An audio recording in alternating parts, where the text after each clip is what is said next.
오늘 예배에 참석하신 모든 분들을 환영합니다. 이 시간 주님의 큰 은혜가 함께하는 귀한 시간 되시기를 바랍니다.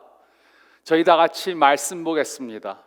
오늘 말씀은 갈라디아서 6장 1절로 2절 말씀입니다. 갈라디아서 6장 1절로 2절 말씀 보겠습니다.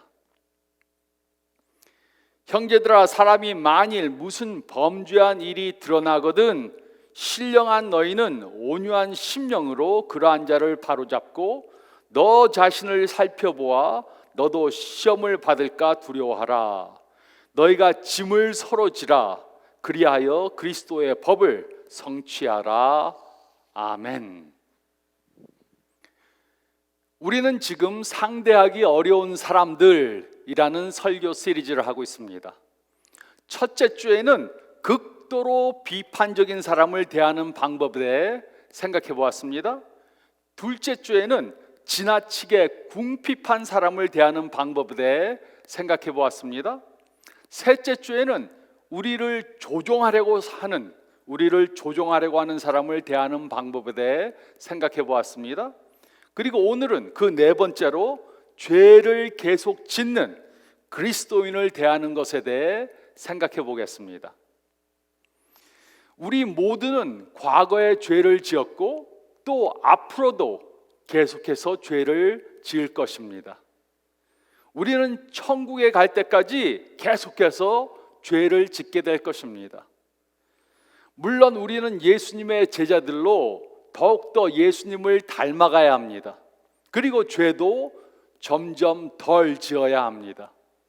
그러나 천국에 갈 때까지 우리는 예수님처럼 죄가 없는 완전한 삶을 살 수는 없습니다. 어떤 사람들은 교회 안에는 너무 죄인들이 많다 이렇게 말합니다. 저는 그런 말을 들을 때마다 네, 교회는 죄인들을 위해 있는 곳입니다 이렇게 말합니다. 그리스도인이건 아니든 모든 사람들은 죄를 짓습니다. 어떤 사람들은 다른 사람들보다 더 많은 죄를 짓습니다. 그러나 죄를 짓지 않는 사람은 한 사람도 없습니다. 그러므로 우리는 죄의 유혹을 극복하는 법을 배워야 합니다. 그래서 죄에서 점점 더 벗어나는 영적으로 성숙한 삶을 살아야 합니다. 그 이유가 무엇입니까? 왜 우리는 죄를 점점 덜 지어야 합니까? 그것은 하나님의 형벌이 무섭기 때문만은 아닙니다. 우리가 죄를 짓는 것을 멀리하지 않으면 하나님께서는 우리를 사랑하셔서 사랑의 훈육을 하실 것입니다. 그러나 이것이 우리가 거룩해지고 죄를 멀리해야 하는 가장 큰 이유는 아닙니다. 그 대신 우리가 죄에서 벗어나야 하는 가장 큰 이유는 바로 이것입니다. 계속해서 죄를 짓는다면 우리는 하나님께서 원하시는 사람들이 될 수 없습니다. 우리는 하나님의 축복을 잃게 됩니다. 다시 말해 우리의 죄 때문에 가장 상처를 많이 받는 사람은 바로 우리 자신들입니다. 우리가 죄를 범하면 그 누구보다도 우리 자신을 다치게 만듭니다. 그뿐만 아니라 그리스도인들이 공개적으로 또 계속해서 죄를 짓는다면 전도의 걸림돌이 되어서 전도하는데 방해가 될 것입니다. 예수님을 믿지 않는 사람들이 허구한 날 죄를 범하는 그리스도인을 봅니다. 그러면 그 사람뿐만 아니라 모든 그리스도인들을 위선자들이라고 멸시할 것입니다. 이것이 바로 우리가 죄에서 벗어나야 하는 가장 중요한 이유입니다. 그렇다면 죄를 계속해서 범하는 그리스도인들을 어떻게 대해야 합니까? 그들은 죄를 범하는 것이 당연한 듯 그렇게 생각하면서 삽니다. 그들은 죄에서 돌이키려는 마음이 전혀 없습니다. 우리가 이런 사람을 매일 상대해야 한다면 어떻게 해야 합니까? 그 사람이 같은 직장에서 일하는 직장 동료일 수 있습니다. 그는 자신이 그리스도인이라고 합니다.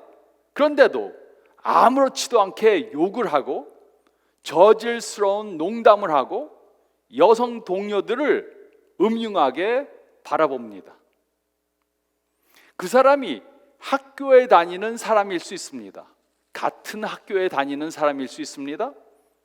그는 자신이 그리스도인이라고 하면서 주말마다 술에 취하고 시험을 볼 때는 컨닝을 합니다. 그 사람이 입을 열면 예수님을 찬양하는 사람일 수 있습니다. 할렐루야! 예수님 감사합니다. 이렇게 항상 말합니다. 그런데 집에서는 가족들에게 언어적 또는 신체적 학대를 합니다. 또 그 마음은 탐욕과 물질주의로 가득 차 있습니다. 또 그 사람이 다른 사람에 대해 험담을 하는 그런 사람일 수 있습니다. 그 사람은 입을 열기만 하면 항상 남에 대한 나쁜 소문을 퍼뜨립니다. 이렇게 죄를 계속해서 짓는 그리스도인들을 대하는 것은 쉬운 것이 절대로 아닙니다. 그래서 우리는 오늘 갈라디아서 6장 1절로 2절 말씀을 통해 사도 바울이 한 말씀에 대해 생각해 보겠습니다. 이 말씀을 통해 바울은 계속해서 죄를 범하는 그리스도인들을 대할 때 다음과 같이 대하라고 가르쳐 주었습니다. 첫째로 1절 상반절 말씀을 보면 우리는 그 사람을 온유하게 대해야 합니다. 우리는 그 사람을 온유하게 대해야 합니다. 1절 상반절은 다음과 같이 기록했습니다. 형제들아, 사람이 만일 무슨 범죄한 일이 드러나거든 신령한 너희는 온유한 심령으로 그러한 자를 바로잡고. 바울은 형제들아 라고 시작했습니다. 즉 그는 예수님을 믿지 않는 사람들에 대해 말한 것이 아닙니다. 그 대신 그는 그리스도인이라고 주장하면서 계속해서 죄를 짓는 사람들에 대해 말한 것입니다. 예수님을 모르는 사람들이 죄를 짓는 것은 정상적인 것입니다. 그러나 그리스도인들이 공개적으로 계속해서 죄를 짓는 것은 절대 정상적인 것이 아닙니다. 그러므로 죄를 계속해서 범하는 다른 그리스도인들을 어떻게 대해야 합니까? 어떤 그리스도인이 엄중한 죄를 범한 사실이 드러나면 그 사람보다 영적으로 더 성숙한 사람이 그를 바로 잡아줘야 합니다. 바울은 이런 상황에 대해 말했습니다. 한 그리스도인이 다른 어떤 그리스도인이 죄를 범한다는 사실을 알게 되었습니다. 그러면 그는 무엇을 해야 합니까? 죄를 모른 척하면 안 됩니다. 죄를 무조건 덮는 것은 사랑이 아닙니다. 그러면 그 사람의 죄가 후에 공개적으로 폭로되어서 자신에게뿐만 아니라 다른 사람들에게까지 더 큰 피해를 줄 수 있습니다. 바울은 성령의 인도함을 받는 사람은 죄를 무조건 덮으려 하면 안 된다고 말했습니다. 바울은 적절한 행동 방침을 제시하면서 무엇을 해야 하는지, 누가 해야 하는지, 또 어떻게 해야 하는지 말해 주었습니다. 첫째로 바울은 죄에 빠진 사람을 바로 잡으라고 말했습니다. 이곳에 바로 잡는다라는 동사는 골절된 뼈를 고정시킨다는 의미를 가지고 있습니다. 뼈가 부러져서 그것을 바로 맞춰 끼운다는 뜻입니다. 우리는 죄를 범하는 그리스도인의 잘못을 바로 잡아줘야 합니다. 죄를 소홀히 여기거나 필요 이상으로 공개적으로 노출시키면 안 됩니다. 또 둘째로, 바로잡는 일은 영적으로 성숙한 사람이 해야 합니다. 이것이 바로 신령한 자라는 의미입니다. 죄를 범한 형제를 회복시키는 것은 영적으로 성숙한 그리스도인들이 해야 하는 것입니다. 즉, 바울은 성령의 인도하심을 받는 사람들이 다른 사람의 죄를 다룰 수 있는 성숙함을 지니고 있다고 말한 것입니다. 그리고 모든 그리스도인들은 이런 영적 성숙함을 갈망해야 합니다. 또 셋째로, 바울은 이런 일은 온유한 심정으로 행해야 한다고 말했습니다. 만일 우리가 성령을 쫓아 산다면 서로를 더욱더 사랑할 것이고, 서로를 더욱더 사랑한다면 서로의 짐을 함께 짊어지고 살 것입니다. 이렇게 영적으로 성숙한 사람들은 죄에 빠진 형제나 자매를 회복시켜야 합니다. 그렇게 함으로 더 심하게 타락하는 것을 방지하고 죄에서 돌이키도록 도와줘야 합니다. 그러므로 만일 어떤 사람이 죄에 빠졌다면 영적으로 성숙한 사람은 그 사람을 온유함으로 회복시켜야 합니다. 그 사람을 정죄하는 마음으로 대해서는 안 됩니다. 그 대신 온유한 마음으로 그 사람을 회복시켜야 합니다. 우리가 그 사람을 대면하는 목표는 회복이어야 합니다. 그리고 온유한 마음이 없이는 회복시키는 것이 불가능합니다. 죄를 짓는 사람을 대면할 때 우리는 회복이라는 목표를 가지고 대해야 합니다. 하지만 종종 어떤 사람들은 죄 지은 사람을 대할 때 정죄하는 것을 목표로 하는 것을 볼 수 있습니다. 하나님이 우리를 사용하셔서 죄를 범한 사람과 대면하게 하시면 우리는 그 사람을 회복시키는 것을 목표로 해야 합니다. 하나님은 우리를 사랑하셔서 그 사람과의 관계를 더 새롭게 하실 수 있습니다. 과거보다 더 좋게 하실 수 있습니다. 이것이 바로 우리가 죄를 범한 사람을 회복시키기 위해 그 사람을 대면해야 하는 이유입니다. 우리는 그 사람을 온유하게 대해야 합니다. 우리는 그 사람을 온유하게 대해야 합니다. 그리고 둘째로 1절 하반절 말씀을 보면 우리는 그 사람을 조심스럽게 대해야 합니다. 우리는 그 사람을 조심스럽게 대해야 합니다. 1절 하반절은 다음과 같이 기록했습니다. 너 자신을 살펴보아 너도 시험을 받을까 두려워하라. 이것은 바울이 우리들에게 주는 경고입니다. 우리가 죄를 범한 어떤 사람을 대면하려고 한다면 매우 조심스럽게 해야 합니다. 그렇지 않으면 우리도 시험을 받을 수 있습니다. 그 의미가 무엇입니까? 바울이 이렇게 말한 의미가 무엇입니까? 다른 사람의 죄를 지적하는 입장에 놓일 때 우리는 사탄의 시험을 받을 수 있습니다.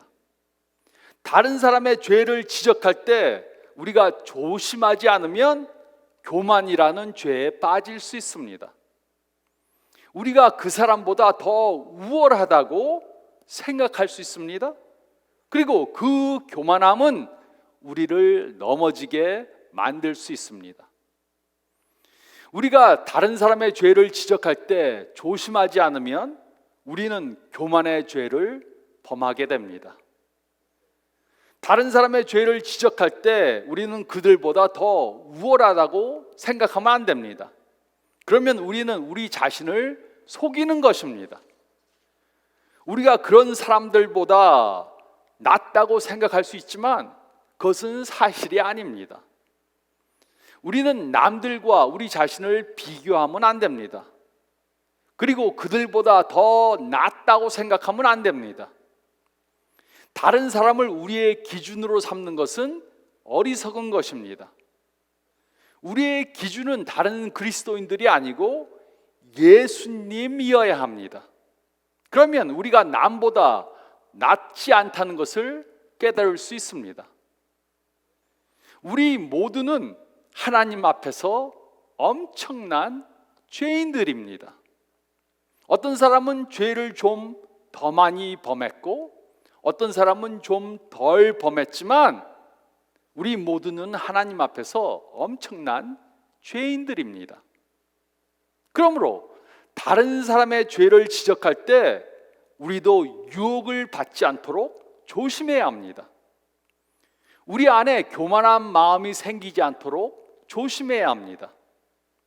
우리의 마음이 진정으로 순수한지 점검해 봐야 합니다. 우리는 죄를 지적할 그 사람의 회복이 우리의 목표인가 확실히 점검해 봐야 합니다. 그러므로 죄를 범한 사람을 대면하기 전에 우리는 우리 자신을 살펴봐야 합니다. 그렇지 않으면 우리도 유혹을 받을 수 있습니다. 우리도 시험을 받아서 넘어질 수 있습니다. 그래서 우리는 항상 조심스럽게 그들을 대면해야 합니다. 그 예로 저는 설교를 할 때 어떤 의미에서는 다른 사람들의 부족한 것을 지적하는 것입니다. 설교가 죄를 지적하는 것만은 아니지만 하나님의 말씀을 선포하면서 바뀌어야 할 부분을 지적할 때도 있습니다. 하지만 저는 설교를 듣는 분보다 더 낫지 않습니다. 설교하는 제가 설교를 듣는 사람들보다 영적으로 우월하지 않습니다.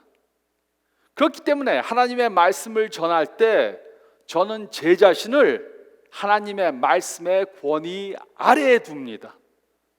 저는 교회에서 다른 사람들에게 설교할 때 제 자신에게도 설교하는 것입니다. 그래서 저는 설교할 때 여러분, 당신들이라는 말을 사용하지 않고 그 대신 우리라는 단어를 사용합니다.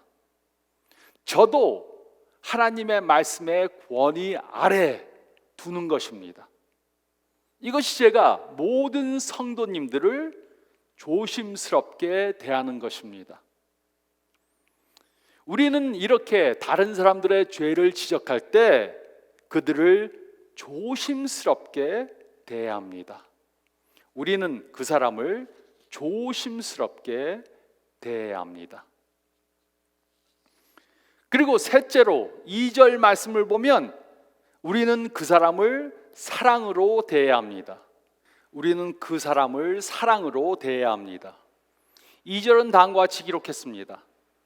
너희가 짐을 서로 지라 그리하여 그리스도의 법을 성취하라. 우리는 서로의 짐을 져야 합니다. 이 구절에서 짐을 지라라는 의미는 무거운 짐이 누군가를 억누르고 힘들게 할 때 그 사람을 돕는다는 의미입니다. 그러므로 이곳에서 바울은 그리스도의 법을 성취하라고 말했습니다. 그리스도의 법이란 예수님께서 명령하신 서로 사랑하라는 법입니다. 이것이 바로 예수님 안에서 성취된 새 계명입니다. 우리가 우리 자신에게 어떤 짐을 지어준다면 그것은 서로를 사랑하라는 짐이 되어야 합니다. 우리가 어떤 율법을 지켜야 한다면 그것은 예수님의 사랑의 율법이 되어야 합니다. 그러므로 우리의 의무는 서로의 짐을 지는 것입니다. 우리는 우리 자신의 짐도 지어야 하지만 다른 사람들의 짐도 함께 져야 합니다. 우리는 이렇게 서로의 짐을 지는 사람들이 되어야 합니다. 이렇게 함으로 우리는 예수님께서 주신 사랑의 법을 이루게 되는 것입니다. 저는 이곳에 기록된 짐을 지라라는 헬라어 단어를 좋아합니다. 그것은 바스타조라는 단어입니다. 그것은 들어 올린다, 유지하게 한다는 뜻입니다. 우리는 이렇게 연약한 사람들의 짐을 들어 올려주어야 합니다. 우리는 연약한 사람들의 짐을 함께 지며 그들이 유지할 수 있도록 도와줘야 합니다. 그래서 우리는 누군가를 대면할 때 당신이 틀렸어, 회개해, 이렇게만 말하면 안 됩니다. 우리가 해야 하는 일은 저는 당신을 사랑하기 때문에 이것을 말하는 것입니다. 제가 도울 수 있는 방법이 있겠습니까? 라고 말해야 합니다. 많은 사람들이 다른 사람들의 죄를 지적하는 것은 아주 잘합니다. 남의 죄를 지적하는 것은 잘하지만 그 죄인을 사랑하는 것은 잘하지 못합니다. 하지만 우리는 죄를 지적하는 것보다 그 죄인을 사랑하는 것을 더 잘해야 합니다. 그 예로 어떤 그리스도인들은 무슨 일만 있으면 시위를 합니다. 물론 평화로운 시위를 하는 것은 잘못된 것이 아닙니다. 그러나 우리는 단순한 시위 이상의 것을 해야 합니다. 누군가가 죄를 범하면 그 죄를 지적하는 것보다 더 중요한 것은 그 죄인을 사랑하는 것입니다. 절망적인 그러한 상황에 있는 죄인을 도와주는 것이 더 중요한 것입니다. 우리가 누군가의 죄를 지적하기 전에 그 사람을 사랑하는 무엇을 해야 합니다. 죄를 말로 지적하는 것은 쉽지만은 그 죄 지은 사람을 위해 무언가를 해주는 것은 쉽지 않을 수 있습니다. 죄가 죄라고 지적하는 것은 돈이 안 듭니다. 하지만 죄인을 사랑하기 위해서는 많은 돈을 쓸 수 있습니다. 죄를 지적하는 것은 쉽지만 죄인을 사랑하기 위해 많은 시간을 들일 수 있습니다. 누군가의 죄를 지적하기 원한다면 우리는 그 사람이 실제로 죄에서 회복되도록, 죄를 이기도록 기꺼이 도와야 합니다. 예수님께서는 우리의 죄를 지적하는 것만이 아니십니다. 우리의 죄를 지적하는 것으로 끝난 것이 아니라 우리를 사랑하시기 위해 십자가에 달려 돌아가셨습니다. 우리는 예수님의 이 예를 따르는 제자들이 되어야 합니다. 우리는 그 사람을 사랑으로 대해야 합니다. 우리는 그 사람을 사랑으로 대해야 합니다. 오늘 말씀을 마치기 전에 죄인 된 우리 모두에게 말씀드리겠습니다. 앞서 말씀드렸듯이 우리 모두는 전부 다가 죄인들입니다. 그러나 가끔 실수로 죄를 범하는 것과 우리가 원해서 계획하고 죄를 계속해서 범하는 것에는 큰 차이가 있습니다. 우리가 죄라는 것을 알면서도 계속해서 그 죄를 범하면서 그 죄를 버리고 싶은 마음이 없다면 그것은 우리가 진정한 예수님의 제자가 아니라는 표시일 수 있습니다. 그러므로 우리가 죄인 줄 알면서 계속해서 짓는 죄가 있다면 어떻게 해야 합니까? 우리는 회개해야 합니다. 우리는 죄에서 돌이켜야 합니다. 그리고 스스로를 예수님의 제자라고 말하면서 계속해서 죄를 범하면 안 됩니다. 우리는 계속해서 거짓말을 하면 안 됩니다. 우리는 계속해서 누군가를 속이면 안 됩니다. 우리는 계속해서 누군가를 미워하면 안 됩니다. 우리는 계속해서 누군가를 용서하지 않으면 안 됩니다. 우리는 계속해서 하나님보다 돈을 더 사랑하면 안 됩니다. 우리는 죄를 단호히 버려야 합니다. 우리는 죄를 극단적으로 다뤄야 합니다. 이것이 예수님의 제자들로 우리가 해야 하는 것입니다. 하지만 좋은 소식이 있습니다. 요한 1서 1장 9절은 다음과 같이 기록했습니다. 만일 우리가 우리 죄를 자백하면 그는 미쁘시고 의로우사 우리 죄를 사하시며 우리를 모든 불의에서 깨끗하게 하실 것이요. 그러므로 우리는 하나님 앞에 겸손히 나와야 합니다. 예수님의 진정한 제자가 되기로 다시 결심해야 합니다. 하나님께서 원하시는 것은 완전하지는 않지만 하나님 앞에서 상하고 겸손한 마음입니다. 우리가 그런 사람이 되기 원한다면 우리는 마음의 문을 열어야 합니다. 죄를 고백하고 죄로부터 회개해야 합니다. 그러면 하나님께서는 우리를 새롭게 만들어 주실 것입니다. 오늘 이 말씀을 따라 이렇게 죄를 버리고 또 저희 주위에 있는 다른 사람들의 죄가 없어지게 도와주는 저와 여러분들이 되시기를 좋으신 예수님의 이름으로 축원드립니다. 저희 다 같이 기도드리겠습니다. 잠깐 머리를 숙이시고 오늘 말씀 묵상해 보시기 바랍니다. 먼저 우리 안에 알면서도 계속해서 원해서 범하는 죄가 있지 않는가 점검해 보시기 바랍니다.